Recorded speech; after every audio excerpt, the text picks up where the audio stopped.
Bueno, buenas tardes. Eh, Bienvenidos a esta masterclass de la Escuela de Posgrado de la Universidad Francisco Marroquín que hemos titulado Pandemias y cuarentenas, el peligro totalitario. Eh, esta es, esta es la primera de una serie de clases magistrales que saldrán al público vía streaming y vía Facebook Live. Mi nombre es Alejandra Martínez y debo decir que para mí es un privilegio, un honor moderar el día de hoy la conferencia impartida por el doctor Carlos Sabino, historiador, escritor, intelectual, que bueno, yo en particular admiro muchísimo. El doctor Carlos Sabino es licenciado en Sociología de la Universidad de Buenos Aires, es doctor en Ciencias Sociales por la Universidad Central de Venezuela y actualmente es coordinador académico de la maestría en Historia de la Escuela de Posgrado de la Universidad Francisco Marroquín. El doctor Sabino también ha publicado más de 20 libros que se destacan principalmente sus obras de metodología de la investigación y por supuesto de historia. Entre sus títulos se encuentran Guatemala, la historia silenciada, El amanecer de la libertad, la independencia de América Latina, Tiempos de Jorge Ubico en Guatemala y el mundo, y su libro más reciente que aprovecho la ocasión para recomendar, Arbenz, una biografía. Para los interesados en adquirir la obra del doctor, los títulos están disponibles en bookstore.ufm.edu.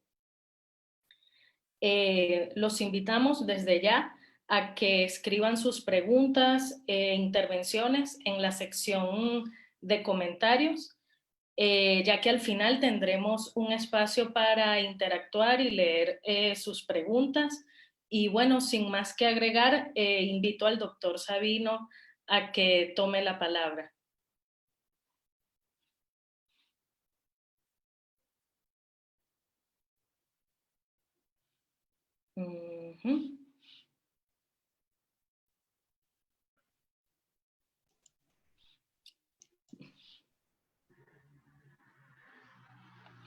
Aquí está. Estamos. Ajá. Déjeme ver. No tengo video. Buenas tardes a todos. Un momentico que aquí resolvemos algo. Ahora sí. Sí, muy buenas tardes a todos. No estoy viendo realmente. Ahora sí. Espérate. Ya estamos. Muy buenas tardes a todos. Yo quiero agradecer especialmente a la Universidad Francisco Marroquín, a la Escuela de Posgrado y a todo el equipo que está detrás de esa escuela, que gracias a ellos se ha podido hacer esta videoconferencia. Voy a aclararles que estamos en una situación crítica, en una situación difícil, inusual. Estamos en un momento nuevo para todos, donde me atrevo a decir que predomina la ignorancia. Así que, salvo la parte histórica que yo conozco, toda la especulación que podemos hacer después queda sujeta a debate, un debate que yo espero que sea siempre amplio y de altura. Vamos a empezar para clarificar algunos conceptos muy brevemente. Normalmente en epidemiología se suele clasificar este tipo de enfermedades que estamos padeciendo en tres niveles. Brotes, que son, digamos, emergencia de una determinada enfermedad en una comunidad específica.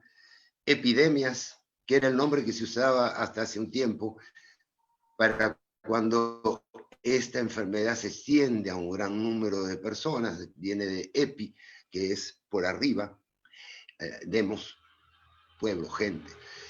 Y pandemias, que la usa la Organización Mundial de la Salud para hablar de una epidemia que está en más de un continente y que tiene población comunitaria, nativa, local también.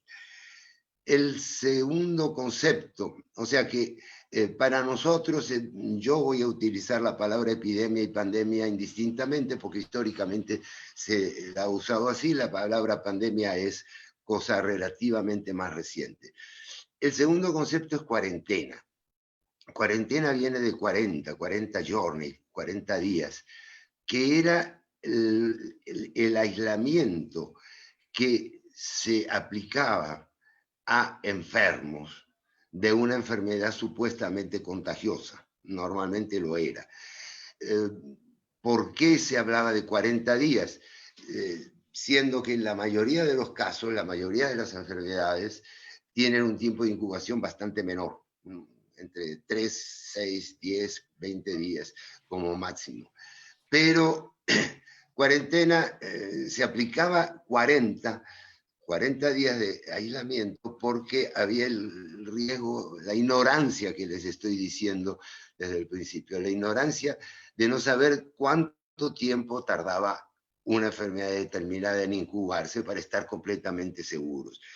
El primer caso registrado de cuarentena se aplicó a barcos y lo hizo la República Independiente de Venecia en 1348, con la primera que pudiéramos llamar claramente pandemia, que es la de la peste negra. La peste negra fue una enfermedad terrible, devastadora, que se transmitía generalmente por vía marítima, no por vía aérea, por supuesto. Estamos hablando de la Edad Media, había un comercio bastante intenso y Venecia era una república independiente por completo, una república marítima, como lo eran Génova y algunas otras. Vale aclarar en este momento, al comienzo, que la cuarentena se ha aplicado toda la historia, durante todos los casos conocidos, a las personas que ya están contaminadas con un virus por una enfermedad determinada. Este es el único caso que yo creo, y creo que todos estaremos de acuerdo, en que la cuarentena se está aplicando a poblaciones enteras, sanos y enfermos, a todo el mundo. Es un caso inusual y es una medida de la que vamos a discutir un poco más hacia el final de esta conferencia. ¿Qué era la peste negra? Bueno, la peste negra fue una enfermedad bacteriana que se transmitía muy rápidamente, era muy fácil de transmitir. Comenzó aparentemente en 1333 en China con un brote que se fue extendiendo debido al comercio y a la movilidad internacional que ya había bastante en esa época a pesar de lo que uno cree.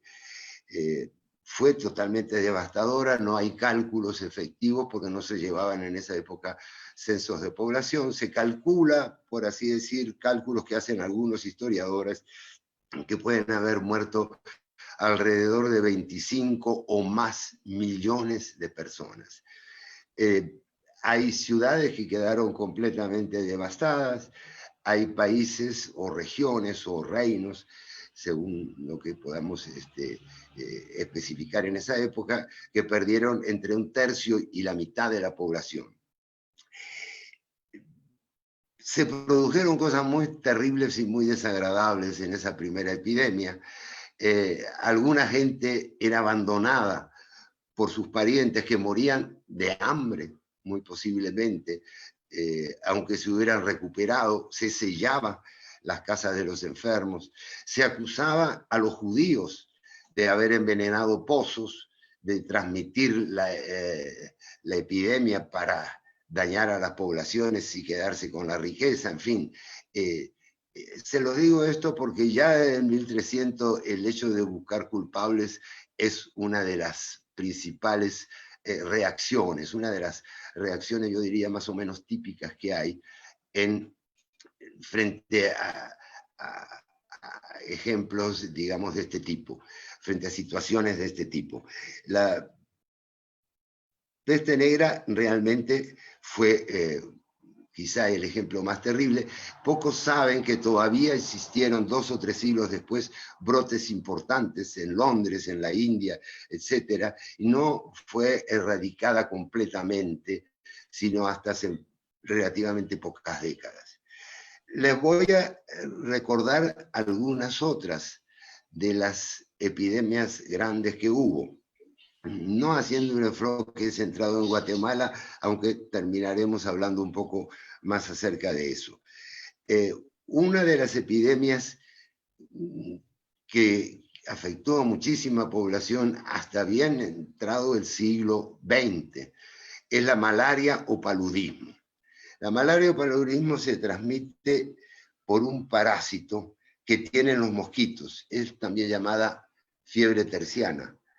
Produce unas fiebres que normalmente no son mortales y que causan mucho problema en la población. Es importante que vean algunos números. Yo no quise hacer unas cartas para mostrar, para no fatigar la exposición con números, pero para que tengan idea de la proporción, hoy día se calcula que hay entre 700.000 y 3 millones de personas afectadas por el paludismo. Muchas de ellas están en zonas tropicales, casi todas, porque es una enfermedad de un mosquito que requiere de cierta temperatura mínima para reproducirse. Y el mosquito no es el culpable en sí mismo, sino es el agente transmisor, lo que llaman el vector. Al año se calcula que mueren unas 330.000 personas de malaria o paludismo todavía.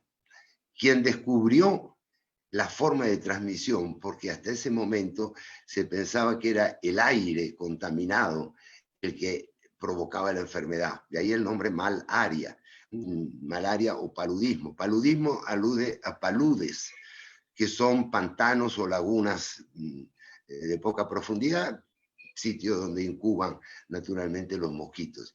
Hay un médico cubano, Carlos Finlay, que descubrió allá a comienzos del siglo XX que el paludismo era transmitido por un mosquito.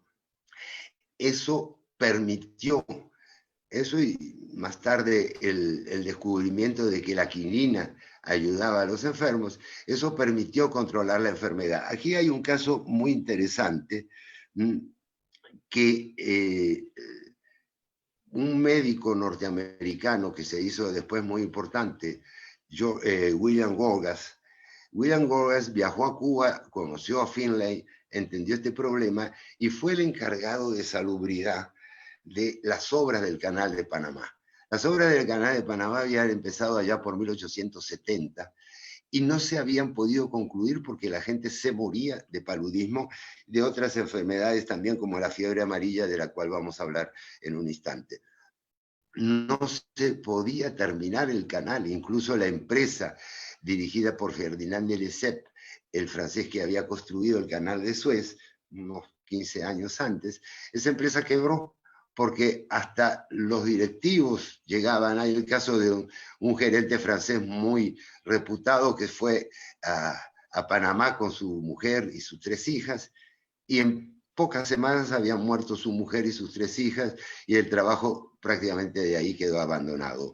Finlay, sabiendo lo del mosquito, aplicó una terapia muy, muy drástica, que consistía en que, se lo voy a decir resumidamente, para evitar que se criaran tantos mosquitos, hizo drenajes en las zonas pantanosas, en las zonas fumigaciones, empleó el uso de mosquiteros, los mosquiteros como algo obligatorio prácticamente en todas las áreas de salud y ampliamente recomendados. Hubo hospitales sellados. Hospitales sellados significa que los enfermos eran recluidos en salas específicas que tenían puertas realmente herméticas. Y con eso logró prácticamente controlar la enfermedad. Les digo controlar porque no es eliminar. esa enfermedad existe ahora en forma endémica, como les decía, y una enfermedad endémica es aquella que se mantiene en una población constantemente. Pero logró con eso terminar las obras del Canal de Panamá. Un militar venezolano, el general Jorge Ubico, conoció estos aportes a la salubridad pública que había hecho Gorgas. Era un hombre muy curioso y muy enterado de lo que ocurría, y decidió aplicar lo mismo cuando unos años después, en 1917-18, hubo una epidemia también en Guatemala, en las zonas costeras. Tuvo tanto prestigio que Gorgas incluso recomendó que él fuera el presidente de Guatemala, como efectivamente lo fue una década y media después. Ubico aplicó la misma medicina, la misma técnica, que es el uso de mosquiteros, los drenajes, la eliminación de toda agua estancada, etc. Y logró controlar la plaga tanto que se le dio, durante la época de Estrada Cabrera, se le dio el control de toda la parte epidemiológica. Vamos a otra de estas epidemias, que es la del fiebre amarilla. La fiebre amarilla procedía del África, la trajeron los esclavos que venían en esos barcos atestados y posiblemente se contagiaban en gran cantidad, lo cual era un mal negocio para los barcos negreros. Y la fiebre amarilla se mantuvo, es producida por un virus y ha quedado todavía como endémica. Afortunadamente, se transmite también por mosquitos. Y digo afortunadamente porque con esas técnicas que les acabo de recomendar, que les acabo de recordar, con esas se controlan prácticamente estas dos enfermedades. Son conocidas realmente muchos brotes, muchas epidemias de fiebre amarilla. Yo recuerdo por relaciones familiares la que hubo en Buenos Aires hace 150 años, donde se salvó por poco un tatarabuelo mío, y en este momento todavía afecta a unas 200.000 personas cada año. No es tan agresiva, no es tan incapacitante como el paludismo, pero mata a un 15%, lo cual significa que estamos hablando de unas 30.000 personas al año en todo el mundo. Pero es una enfermedad como la anterior, que está controlada, pero no eliminada. Y como van a ver ustedes, y lo pueden hacer si repasan un poco toda esta historia, hay muchas fuentes para hacerlo, como podrán ver, estas enfermedades en general no se eliminan. Lo que sucede es que se contamina un gran número de personas adquiere anticuerpos específicos, porque todo anticuerpo es específico para determinada enfermedad, de tal manera que hay millones o miles de millones de gente que están autovacunadas, por así decir, contra algunas de estas plagas tan terribles. Voy a referirme a otra que también causó muchas muertes y que causa todavía muchísimas muertes, que es el cólera. El cólera es producido por una bacteria. El origen determinante, digamos, el punto de partida que se conoce históricamente es el río Ganges en la India. Y esa bacteria se ha difundido en todo el mundo, todavía afecta a entre 1,5 millones y 4 millones de personas anualmente, lo cual es una barbaridad. Los cálculos de cuántos mueren por cólera hoy varían mucho, porque estas estadísticas se llevan en cada país y cada país tiene normas distintas, etc. Lo que yo pude encontrar son extremos, por así decir. Una gente dice que son 20.000, 30.000, otros dicen que son 140, 150.000, pero en todo caso es una enfermedad que cobra muchas víctimas aún hoy. Se los digo porque probablemente la mayoría de los que me están escuchando piensan que son enfermedades del pasado. Hay otras enfermedades a las cuales no me voy a referir, como el tifus, y otras a las cuales voy a hacer una mención muy breve, como la gripe española. La gripe española era otra variante de virus que se originó en las trincheras hacia el final de la Primera Guerra Mundial, allá por 1916-17 probablemente tuvo su arranque en Francia. Francia estaba en guerra, tenía poco intercambio con la gente, pero es decir, un poco viajeros franceses, pero sí tenía contactos bastante frecuentes y amplios con España. Y de España llegaron los brotes de esta gripe. Esta gripe mató millones de personas. Se considera que es posiblemente la que más gente mató a lo largo, digamos, de toda la historia humana, después de la peste negra, después de la viruela y de otras enfermedades a las que no tengo tiempo para referirme. La gripe española produjo en Guatemala alrededor de 100.000 muertes. El gobierno de Estrada Cabrera no tomó ninguna medida eficaz, agarró al país en una mala circunstancia porque acababan de producirse los terremotos del año 17-18, esta epidemia, y no se había reconstruido el país, estaba físicamente en ruinas, y esta epidemia, mal llamada así gripe española, es una enfermedad que, digamos, no fue combatida adecuadamente. Ahí los datos son muy dispersos, no se puede saber. Bueno, este es un poco un recuento histórico. No soy especialista en esto ni epidemiólogo, así que si quieren podemos hablar algo más en las preguntas, pero yo les recomiendo que vayan a las fuentes. En internet van a conseguir mucha información sobre lo que, digamos, ha sucedido históricamente.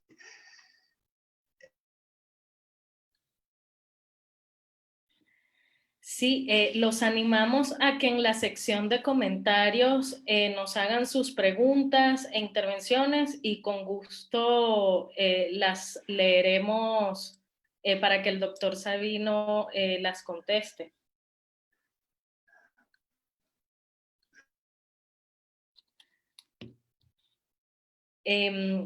Bueno, yo queriendo animar un poco a la audiencia para que formule preguntas, aquí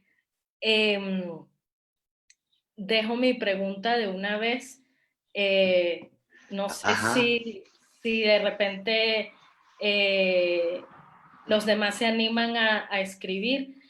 Me parece interesante, doctor, que mencionara el caso de Guatemala, porque sí hay momentos curiosos. Estaba leyendo que durante el gobierno liberal de Mariano Gálvez en 1836 hubo una epidemia de cólera bastante importante y los conservadores, la iglesia que se le oponía, pues culpaban al presidente de la epidemia. Incluso decían que el gobierno era el que envenenaba los ríos para infectar a las personas. Siempre, digamos, los momentos de calamidad y de crisis social que traen las pestes, las epidemias, siempre impactan de alguna forma en la política. ¿Qué nos puede decir al respecto? Claro, ese caso, perdón, que yo lo tenía y no lo tenía anotado y por eso olvidé mencionarlo. Sí, exactamente. Ahí tienes.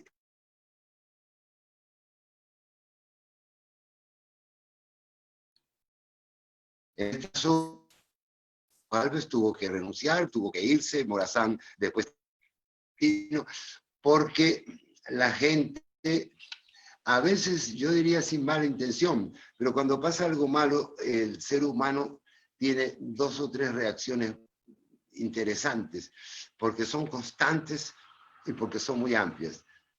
Esta de la que estamos hablando, que es echarle la culpa a algo o a alguien.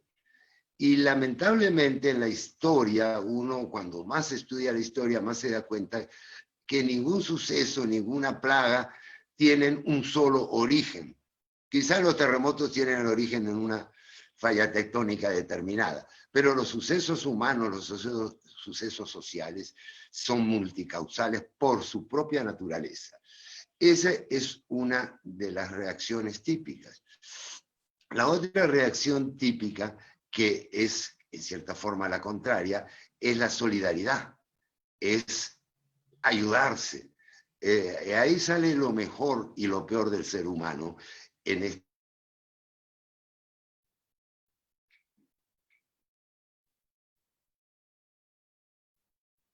Creo que se detuvo el video del doctor.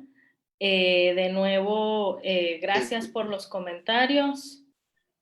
Lo escuchamos, doctor. Adelante. Sí, yo les decía que las reacciones típicas son reacciones extremas normalmente en toda sociedad humana. La culpabilidad, la, digamos, solidaridad intensa, la politización, y hay una última que es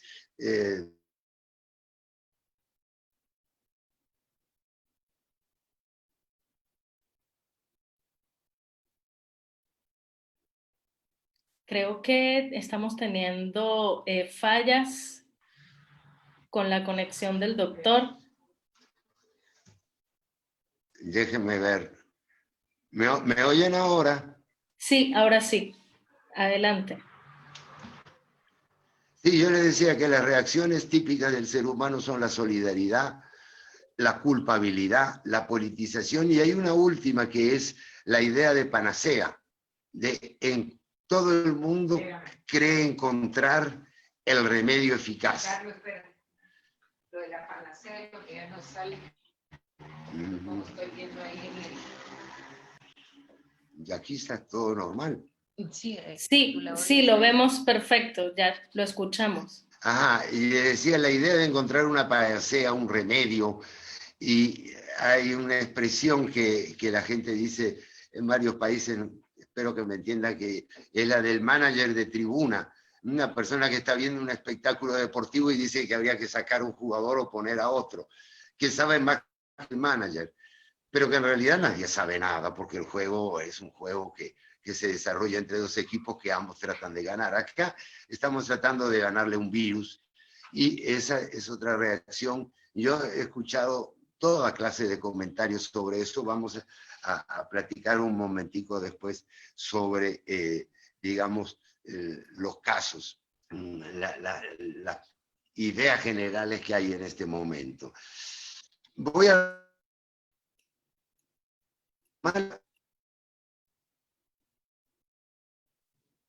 Seguimos teniendo problemas con la conexión del doctor Sabino.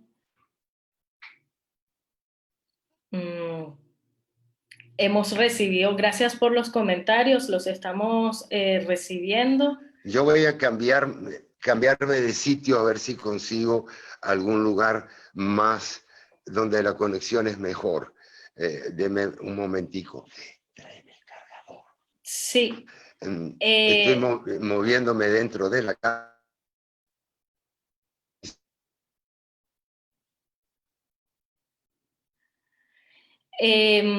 Muchas personas están escribiendo, comentando, formulando sus preguntas. Les agradecemos. Las preguntas son bastantes. Intentaremos responderlas todas en lo que podamos. Les repito, para quienes quieran obtener los libros del doctor Sabino, están disponibles en bookstore.ufm.edu. Creo que ya lo tenemos con nosotros. Aquí estamos. A ver, perdón, un segundito nomás. El papelito que tengo allá. Sí, les decía que la última es la reacción del manager de tribuna, es decir, la persona que cree saber cuál es la solución. Lamentablemente, para todas estas cosas no hay una solución, no hay una respuesta, y es bastante problemático. Es un debate entre ignorantes, diría yo. Somos todos ignorantes, este virus es nuevo. Recién ahorita parece que se ha detectado la forma de... la forma de encontrar un principio de anticuerpo. Les voy a dar unos datos. En Guatemala mueren anualmente 84 personas de influenza. Influencia es un término genérico para enfermedades de este tipo, lo cual es el 1 por 1000 nada más del total de muertes. Todavía el coronavirus no ha producido ni la cuarta parte o la cuarta parte de esas muertes. Sobre este coronavirus COVID-19, datos que yo he podido sacar. Hay una página web que se llama Worldometer Coronavirus. Ese dato permite inferir que el total de mortalidad para esta enfermedad va a oscilar cuando pase la ola, porque todas estas enfermedades se producen en oleadas y luego hay ya suficientes anticuerpos en la población y digamos, se hacen más leves, básicamente. Yo calculo que entre el 6 y el 8% de la gente afectada puede fallecer. Es un cálculo muy alto en el sentido siguiente, de que puede haber millones de personas que ya tienen el virus en una forma tan leve que no se ha conectado, no se ha detectado. Generalmente cuando hablamos de personas afectadas, son las personas que han concurrido a los hospitales, la persona que se sintió un poquito mal una tarde y que tiene como una gripe y que después se le pasó en los 2 o 3 días, ni va a los hospitales ni al médico ni dice nada. O sea que es posible que en vez de ser el 6 o el 8% de los fallecidos, estemos hablando de un 2 o 3%. De los casos que han ido a hospitales, de los casos tratados, son aproximadamente un 2% los que tienen, digamos, problemas más, que tienen, digamos, casos graves, casos críticos. Las personas que fallecen son en general las que ya tienen enfermedades preexistentes, las que tienen condiciones críticas por la edad o por esas enfermedades. También mueren gente de todas las edades, realmente. No hay que descartar eso. En todo caso, las muertes en este momento son el 0.2 o 0.2 por 1000 y 20%, o sea, 0.2 por 1000, que equivale a 20 muertes por 100.000 habitantes. Les quiero recordar a los guatemaltecos que esa cifra todavía, este es el dato mundial, esa cifra todavía es menor a la que hay en Guatemala, Honduras, Salvador y varios otros países de homicidios, para dar el caso. Bueno, vamos a dejar eso y les dejo a ustedes las preguntas en stand-by. ¿Me oyen ahora completamente, verdad? Sí, perfecto. Bueno, vamos a pasar a la respuesta. Miren, la respuesta al coronavirus es política. No es un insulto ni es una, digamos, no estoy hablando mal de la gente que ha tomado, la respuesta la toman los gobiernos. Nosotros tenemos sistemas de salud públicos que los manejan los gobiernos y básicamente, salvo lo que se haga en algún hospital o clínica privada, en general todo lo deciden los gobiernos. La idea de cuarentena general es una idea que se impone a los gobiernos y es una idea totalitaria, absolutamente. Es una idea de controlar a todo el mundo en todo momento, lo cual, en cierta forma, desde mi personal punto de vista, es, digamos, inútil, porque controles o no, los virus son prácticamente incontrolables. La gente usa las mascarillas, pero se las saca para hablar por teléfono a veces o para tomar un alimento, comer un helado o lo que sea. Los virus son absolutamente invisibles, son invisibles incluso al microscopio óptico normal. Por lo tanto, no es fácil detectarlo, no es fácil estar cuidándose. Hay un doctor, Giesecke, el más importante epidemiólogo sueco, que dice, sí, lavarse las manos, le preguntan si es útil para controlar esta pandemia. Y él responde, una cosa que me llamó la atención y muy interesante, él responde diciendo, sí, eso ya lo sabemos de hace 150 años, desde la época de Louis Pasteur. Entonces, sí, las medidas de higiene siempre son buenas. Fíjense que cuando un país deteriora o no tiene buenas condiciones de higiene, tiene esas epidemias o esas pandemias como las que mencioné al comienzo de esta charla. Ahora, y esta es la parte que me interesa plantearles a ustedes, ¿son los gobernantes los totalitarios? ¿O somos nosotros los que les pedimos a los gobernantes que tomen medidas totalitarias? Y esto es una reflexión, si se quiere, filosófica sobre la naturaleza humana. La naturaleza humana quiere libertad. Yo estoy convencido de eso, soy un liberal o libertario convencido. Pero también quiere que lo cuiden, a la vez. Entonces, si un gobierno hace como el sueco y no toma medidas de control masivo, pues la gente lo va a acusar de no haber hecho nada. Si toma las medidas extremas que han tomado algunos otros, totalitarias en sí mismos, porque nos controlan hasta el movimiento, hasta si salimos a la puerta de la casa, nos van a criticar por el otro lado. Entonces, realmente, no quiero defender a los políticos, yo no soy político, ni me interesa defenderlos especialmente, pero dense cuenta de que estamos en una situación compleja, compleja para uno y compleja para el político. La solución abstracta general que yo le daría a la gente es cuídese a sí mismo. Es decir, es la respuesta de la libertad. Libertad implica el otro lado de la moneda de la libertad, es la responsabilidad. Cada quien es responsable de su propio cuerpo, de su propia salud. ¿Quién si no? Aquí eso de cuidar a las personas en riesgo me parece una actitud realmente de un falso paternalismo. Si una persona ha llegado a los 60 años, es que se supone que ya supo cuidarse solo. Si no se quiere cuidar sola, pues yo conozco muchos casos, por ejemplo, de una enfermedad típica como la diabetes, y la mayoría de la gente no se cuida. Bueno, pues no se cuida, va a tener que afrontar las consecuencias en algún momento, antes o después. Pero en todo caso, el punto es que el cuidado de uno mismo debe ser de uno mismo.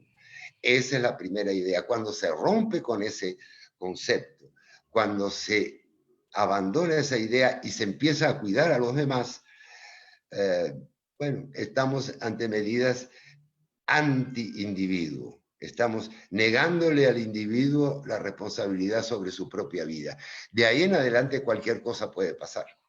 De ahí en adelante puede pasar que nos prohíban un alimento, que nos impidan tal o cual cosa. Y fíjense lo terrible, a diferencia de lo que pasaba con los nazis o los comunistas, lo terrible no es porque sea judío o porque sea burgués. Lo terrible es que no se aplica la medida totalitaria como una medida agresiva, sino como una medida bienhechora, benefactora, para tu bien. Pero ahí hay otro principio liberal que yo quiero dejar sentado aquí y dar gracias a la escuela de posgrado y a los que la dirigen para que me permitan expresarme. En el momento que alguien cree conocer mejor que tú lo que te conviene a ti, se acaba toda libertad personal. Si a mí me dicen, mira, deja esto, haz lo otro, bueno, entonces, ¿qué soy yo? Soy un esclavo de las ideas de otra persona. Esa es la idea del comunismo en cuanto a qué debe consumir la gente, por ejemplo. Y esa raíz totalitaria la tienen los gobernantes, todos los gobernantes, porque los estados son por su propia naturaleza expansivos, son por su propia naturaleza abarcantes. Volviendo a Hitler, Hitler quería dominar el mundo, Napoleón quería dominar el mundo, pero los estados normalmente por su propia dinámica, no por las personas, tienden a eso. Pero la gente también los lleva a eso. La gente quiere libertad y que lo cuiden. Quiere bajos impuestos, pero muchos servicios sociales. Entonces, estamos entrampados en una serie de dilemas existenciales que somos nosotros los que debemos resolver y que, como muchas cosas en la humanidad, yo tengo el mal presentimiento de que se van a resolver solo mediante crisis. La humanidad aprende en las crisis, no aprende por el razonamiento. El razonamiento puede ser muy bueno. Ahora, quiero avanzar un paso más inclusive en estas raíces totalitarias subjetivas antes de terminar, porque yo ya veo que estamos llegando al límite. Y quería decirles de dónde surge esa pretensión totalitaria que tienen los hijos con sus abuelos o con sus nietos, con sus padres y sus abuelos, que tienen la gente con los demás, que hace que alguna gente tenga reacciones agresivas frente a los que no se cuidan o a los que sí se cuidan, ante los médicos. ¿De dónde surge ese temor y esa necesidad de tanta seguridad? De una aversión al riesgo que tenemos como sociedades que se han olvidado de lo débiles y lo mortales que somos. Por eso comencé hablando de la ignorancia. Somos todos ignorantes en la mayoría de los temas. Y eso es importante recordarlo. Somos todos débiles, un bichito que no se puede ver ni en el microscopio puede matarnos. Nos puede matar un diluvio, un terremoto, lo que sea, un temporal, un huracán, etc. Entonces, realmente es mejor, para mi manera de ver, apelar a la responsabilidad. Y si la gente es irresponsable, que aprenda. Yo no niego que haya que tomar algunas medidas, creo que algunas medidas se han tomado muy bien en varios países, incluso en Guatemala no tengo grandes discrepancias con lo que se ha hecho, pero sí tengo algunas, pero no muchas. Pero en todo caso, quisiera ser el punto final de mi intervención para escuchar las preguntas de ustedes, donde podré explayarme un poco más. Creo, Alejandra, que ya estamos sobre la hora, ¿verdad? Porque ya no nos queda mucho. Sí, sí, muchísimas gracias, doctor, por su exposición, de verdad. Bueno, tenemos una cantidad abrumadora de preguntas y me acaban de pasar el dato, tenemos a más de 200 personas conectadas que se conectaron vía Facebook Live para presenciar esta masterclass. Entonces, por la cantidad de preguntas, lo que voy a hacer, como varias tocan la misma temática, voy a englobarlas y menciono a las personas. Carol Ríos de Rodríguez, Marcela Tobar, Milvia FC, Jorge Guzmán. Perdona que te interrumpa, Alejandra. Dígame. Lo que quería hacer un ofrecimiento, si dentro de una semana o dos podemos repetir, no esta propia clase, pero volver sobre el tema. Si les parece, yo estoy dispuesto. O sea que se los dejo ahí la pelota en la cancha de la escuela de posgrado. Sí, adelante, Exacto, por que favor. le tomen la palabra. También Patti Salazar y Dafne Posadas preguntan sobre el totalitarismo como efecto de la pandemia. Preguntan si usted cree que vamos hacia una nueva realidad con menos libertades. Bueno, mira, yo te diría una cosa. Hace algunas décadas te hubiera respondido afirmativa o negativamente. Pero a medida que estudio la historia me doy cuenta que es imposible prever la historia, es imposible prever a dónde va a conducirnos algo. Eso realmente como casi siempre sucede con estos fenómenos sociales, hay fuerzas contradictorias. Hay elementos que se conjugan para un lado y para otro. Yo supongo que habrá gente que crea que la solución a todos los problemas es, digamos, imponer este tipo de cuarentenas y que va a haber respuestas totalitarias en ese sentido, pero esa gente se va a hacer estas preguntas. ¿Qué va a pasar con el próximo virus? Porque ya sabemos que va a haber un próximo virus. Eso es una de las pocas cosas que yo puedo afirmar con certeza. Los virus mutan, cambian, se desarrollan, y no solo los virus, las bacterias, los parásitos, etcétera. ¿Vamos a volver a parar dentro de 2 años o dentro de 5 a todo el mundo por el temor a un virus? Yo creo que sería ilógico. No sabemos el monto del daño económico que va a traer esto. También todas las cosas tienen su lado opuesto. También hay que decir que muchos de los daños económicos se van a superar en los próximos meses. Lo que yo no vendí hoy y lo que lo he vendido durante estos 3 meses, los voy a poder vender con ventas más altas en los meses siguientes. Hay cosas que no se recuperan. Hay gente muy pobre y gente que tiene empleos informales, situaciones precarias, que puede incluso morir. Y es posible que muera mucha gente, no de la pandemia, sino de la respuesta que hemos dado a la pandemia. Yo les diría que esto del totalitarismo lo llevamos adentro. Eso es importante saberlo. Por eso decían que el precio de la libertad es la eterna vigilancia. Hay que vigilar porque es el demonio que tenemos adentro. Nosotros, insisto de vuelta, no son los estados los que nos imponen el totalitarismo. No hubiera habido comunismo si no hubiera habido millones de gente que creían que eso era bueno. No saben ustedes la cantidad de personas que me han dicho que estuvo muy bien que Stalin matara a 10 millones de personas durante la colectivización del agro en 1930. Ahora ya nadie habla de eso, pasó un tema más para historiadores, pero en los años 60 todavía se hablaba de ese punto, y hay gente a la que no le importaba que se murieran 10 millones o 20 de personas, con tal de, bueno, entonces esa es la raíz nefasta que llevamos. No me extiendo más porque me dice que hay muchas preguntas. Sí. Sí, Neftalí de León, Lucila Sierra y Andrea Arias preguntan sobre las crisis económicas que suelen venir de las pandemias.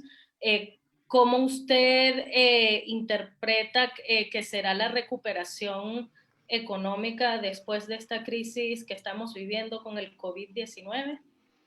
Bueno, les voy a decir, no hay precedentes. Ese es un problema para poder especular un poquito sobre todo esto.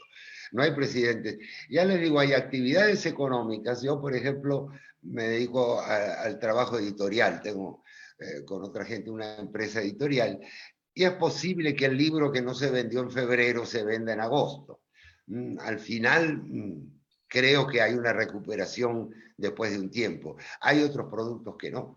Y hay bienes de capital que pueden perderse. No sé si están bien atendidos todos los aviones que están en este momento en tierra, pero son una cantidad enorme de aviones que hay. Yo creo que debe llegar por la cifra de 1 o 2 millones.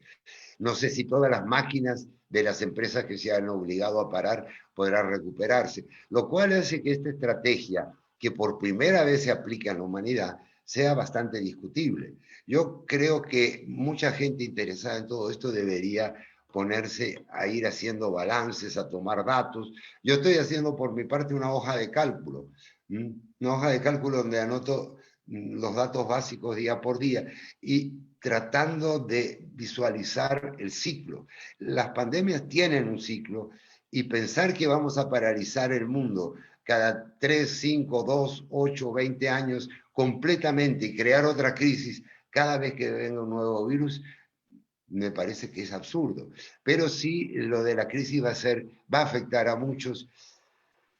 Lamentablemente va a afectar a quienes, más que nada, a los deudores, a los que tenían una situación económica precaria, a las empresas que estaban ahí en el borde para sostenerse o no. En fin, las empresas sólidas los productos de alta demanda se van a mantener. Va a tardar, algunos se recuperarán en un mes, algunos están beneficiándose. Aquí, por ejemplo, en Guatemala, las personas que manejan motos y llevan y traen mercadería a las casas, pues se han beneficiado, ahora tienen muchísimo más trabajo que antes. Esto va a ser un reacomodo muy grande, como en todas las crisis. Yo pienso que sí vamos a salir, pero ya les digo, el resultado es desigual. Ni siquiera en una palabra así un poco deprimente, siempre el resultado es desigual. Sí. Tal vez una pregunta bien interesante que hay aquí, en una nota un poquito más positiva, Linda Paz pregunta que después de concluir las pandemias, la humanidad fue otra. Pero también hubo, aparte de que hubo distribución de riqueza, etcétera, también se abrió un gusto por el arte y vimos manifestaciones artísticas como por ejemplo el arte sacro renacentista. ¿Qué, qué expresiones positivas cree usted que puede dejarnos esta crisis, más o menos por ese estilo? Bueno, sí, yo creo que son muchas, ¿sabes? Ahora para dar una nota optimista. Mira, por ejemplo, nosotros tenemos recursos audiovisuales como este que estamos utilizando en este momento, que estaban totalmente subutilizados. Podríamos ampliar enormemente la esfera de lo que es la comunicación y la educación y no lo hemos hecho porque estábamos acostumbrados a salir de la casa, agarrar el carro o el transporte colectivo, llegar a un sitio, ver gente, hablar y ahí recibir la clase o lo que fuera. Realmente mucho de eso se puede evitar, podemos dedicar ese tiempo libre que pasábamos encerrados en los vehículos a cosas más útiles, más interesantes. Ese es un punto. Otro punto optimista, pero también con un lado pesimista, es que ha hecho a la gente valorar cuáles son sus verdaderas relaciones afectivas importantes. Ha intensificado la comunicación en muchos sentidos. Yo, por ejemplo, como creo que muchos de ustedes, tengo mi familia regada en varios países, en 3 o 4 países. Y bueno, ahora tengo contactos más constantes con ellos. Incluso les pudiera decir, perdí un viaje porque yo iba a salir de viaje el día 1 de abril. Imagínense, perdí ese viaje, pero he aprendido cosas de mis nietos que no las hubiera aprendido sin esto, porque a lo mejor yendo hasta visitarlos allá no era lo mismo, ahora de pronto un nieto se conecta conmigo y tenemos una conversación de 40 minutos. Entonces, sí hay lados positivos por el contacto humano y yo creo, y esto sí ya es más dudoso, pero ojalá pueda pasar y creo que sí puede pasar, nos pongamos a reflexionar un poco más sobre el rol del Estado.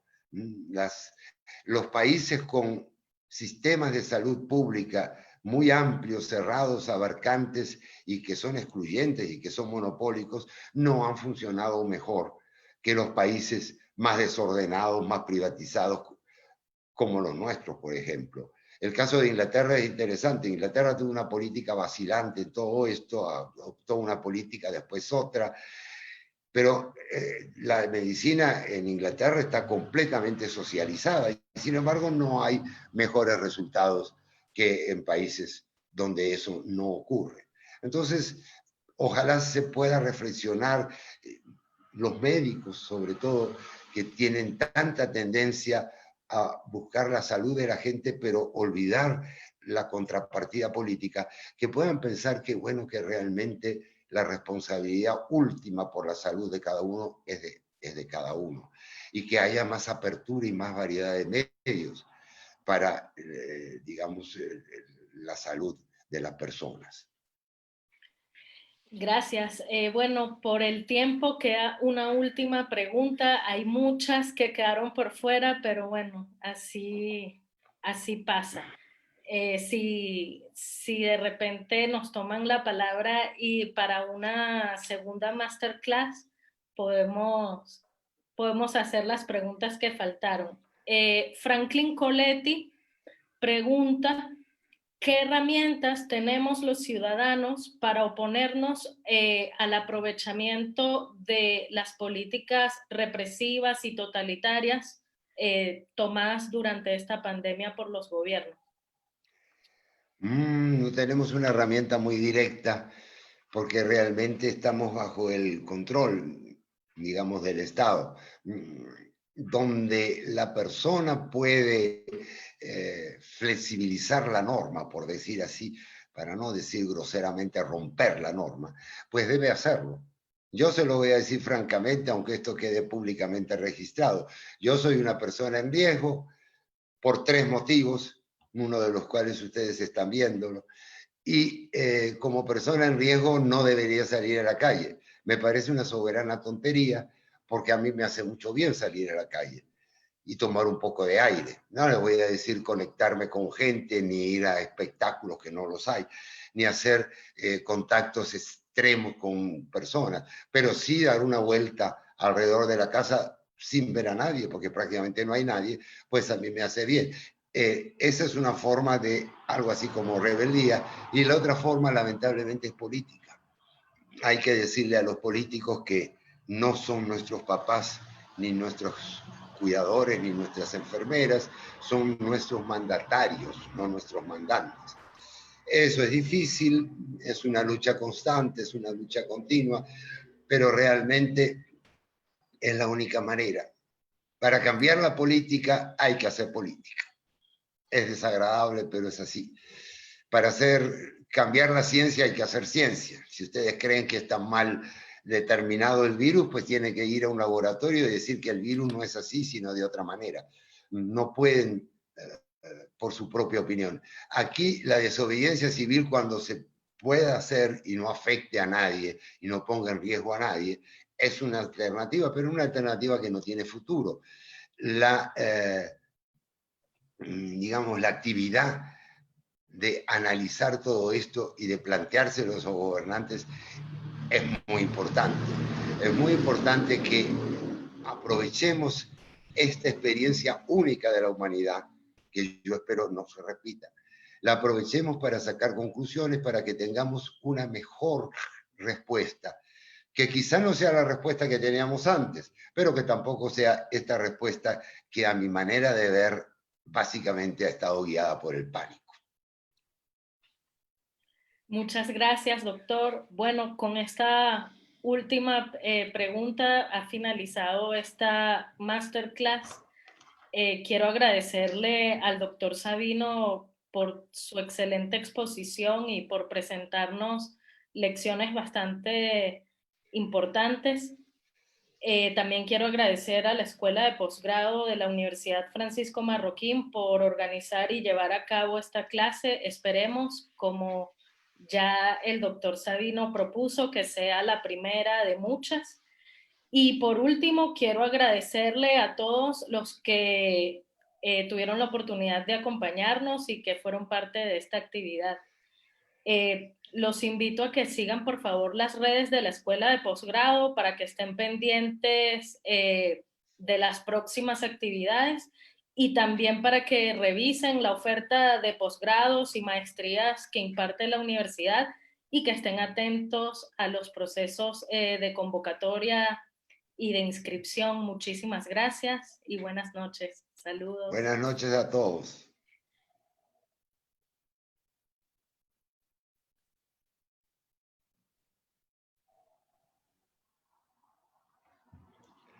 Bueno, mi amor, ¿pudiste oírla? Loren. Aquí estoy yo.